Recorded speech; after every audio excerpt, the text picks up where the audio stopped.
In my creative practice, obstacles often create a buffer between the execution and my desire to complete the project. I sort the obstacles I come across into two main categories: large ones, such as striving for undefined perfection, and smaller ones.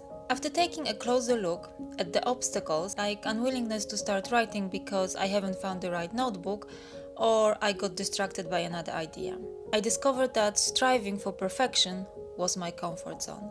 In practice, it meant that my projects were never ready and forever needed more work and more time to be perfect enough. Beneath the perfectionism, the fear of rejection was lurking.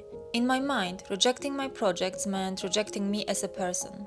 I know rejection like the back of my hand, as it has traveled on the same path as me since my early childhood. I was an undiagnosed neurodiverse child with no support for my needs. Luckily, my creativity helped me overcome some of my learning challenges in ways that align with me, that accommodated my needs during my formal education. Unfortunately, more often than not, my learning adjustments were rejected by the traditional educational system and the adults who represented that system. Understandably, I was left questioning my own abilities to learn, solve problems, and overcome obstacles. The fear of rejection, which I internalized as a young person, has stopped me from growing, taking chances, and creating. For example, after completing a film, I immediately find a ton of imperfections which in my eyes make the project redundant. I often fail to see that completing the project despite all the odds and the small budget is an achievement in itself that should be celebrated, as the film wouldn't have existed if I hadn't made it. The foundation on which I could have built my self-confidence and self-esteem was never established. Instead, I was trained early on that I needed to create something so perfect that no one could ever reject my work, aka reject me. Knowing nothing else besides perfection, I went out looking for it. The recovery and healing required to rebuild a foundation take time, and from my experience, needs radical kindness and slow creativity driven by slow, intentional productivity. In my process, inner stillness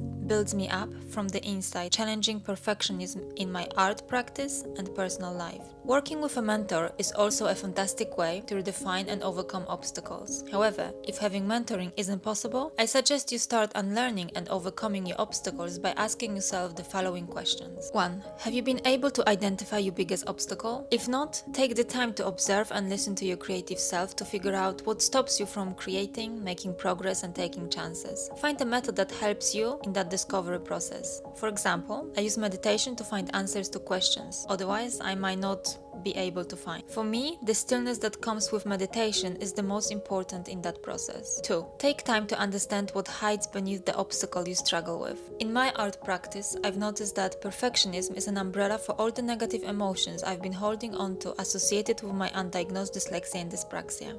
3. What are the practical actions you could take to overcome this obstacle? Many years ago, I started publishing blogs and articles every week, which helped me build a habit and develop a writing success muscle. Since the beginning of 2025, I started publishing weekly videos on YouTube, which helped me overcome my need for visual perfection. I find great joy and pleasure in the process and the creative learning that comes along with it.